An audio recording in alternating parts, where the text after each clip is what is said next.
Do you love getting around on your own 2 feet and are considering moving to Denver? And are wondering how walkable Denver is? Well, that's exactly what we're looking at in this video, and we're also going to check out the top 5 most walkable neighborhoods in Denver, Colorado.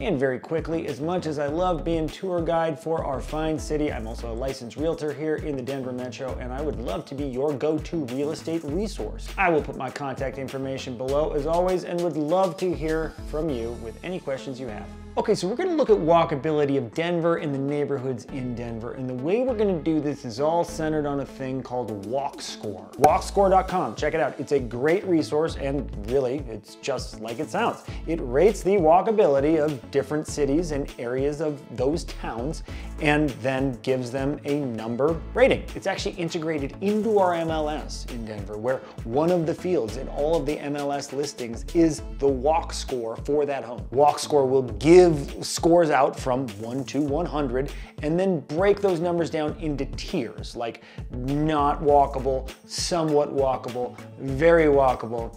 You get it. So overall, Denver gets a walk score of 61, which classifies it as somewhat walkable.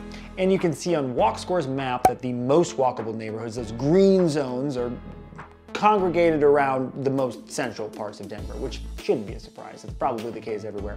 But as you go out, especially out towards the airport, you're getting into neighborhoods that are less walkable or not walkable at all. Like out at DIA, no one's walking anywhere out there. If you see someone walking out by DIA, you should go check on them. 61, somewhat walkable with great walkability around the city center. And here are the 5 most walkable neighborhoods. Number 5, Cheeseman Park, which scores an 86, very walkable. Cheeseman Park is just to the east of Cap Hill and is really one of Denver's quietest central neighborhoods. It's very central and very walkable, but something about it is just not that busy. There's stuff to do, but it's not crazy like some of the other central Denver neighborhoods are.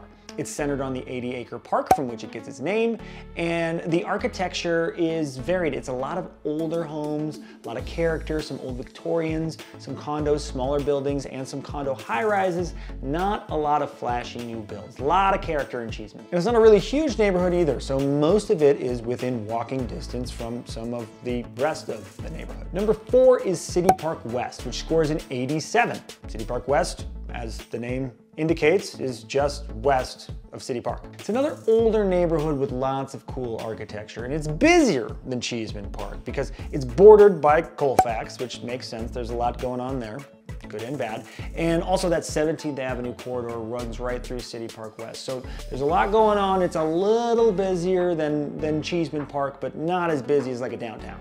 It's also a more compact neighborhood with great dining and nightlife. A lot of these places along 17th, some around 19th, even to Colfax, you can walk to, which hence the walkability score, but great places to go get a drink or a bite to eat or just go have a good time. And of course, walking to the park, City Park, there's a bunch to do. There's a zoo, there's a golf course, there's a pavilion with a lake and boats and the Museum of Nature and Science. Ton to do, great place to go or to walk to.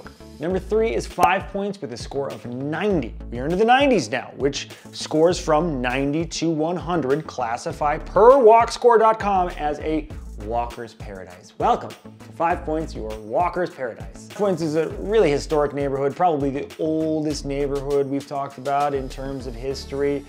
Known a lot for jazz. It's got the 5 Points Jazz Fest every year, which is just a great event. It's got the light rail running through it, but yes, everything's kind of right there. Everything within 5 Points is sort of walkable. If you don't want to drive, you can, but if you don't want to drive, you don't have to. Everything's kind of walkable within 5, 10, maybe 15 minutes.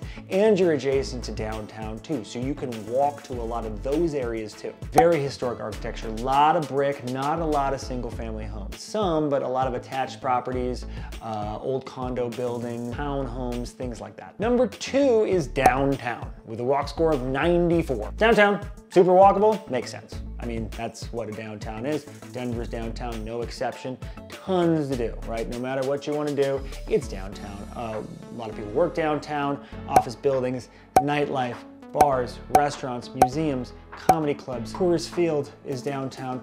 All of it is walkable. I've spent many an afternoon or evening walking around downtown, mostly in my younger days, but even now, occasionally I will go downtown and rarely find the need to get into a car to go from one spot downtown to another. Union Station is kind of the hub of downtown, which is a worthy place to visit. There's a lot of good stuff going on. That's kind of the epicenter. So downtown is a great and also simultaneously overwhelming place to be.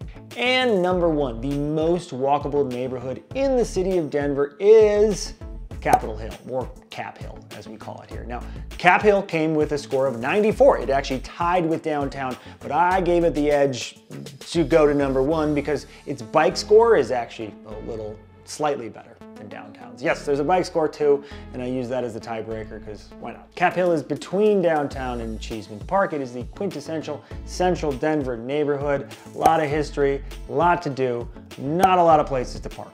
Which is good because you can just walk. You don't even need a car if you're in Cap Hill. Based on this walkability score of 94, walker's paradise. It's a cool place to be, a lot of good art, a lot of good old architecture, and yes, it is very walkable within the neighborhood of Cap Hill, but it's also adjacent to so many other central Denver neighborhoods.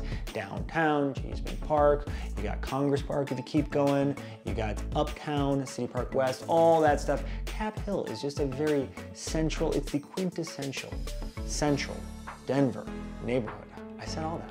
So you see with this top 5 list, they're all sort of part of the same central Denver cluster. So basically, if you are a person who walkability is important to, move to central Denver. Move to one of these neighborhoods, even the surrounding neighborhoods, a lot of them have great scores. Even the Highlands barely missed the list. So move to this part of Denver and enjoy your walker's paradise. And what I love about these neighborhoods is not all of them you feel like you're in the center of a city either. We talked about, yes, downtown Denver is a lot of hustle and bustle, but Cheeseman Park, for example, is you can live there and still be in the city and have things be more or less quiet. Not all the time. You're still in the city, you know, stuff's gonna happen, but it's a great park. You can jog around, you can take your dog out.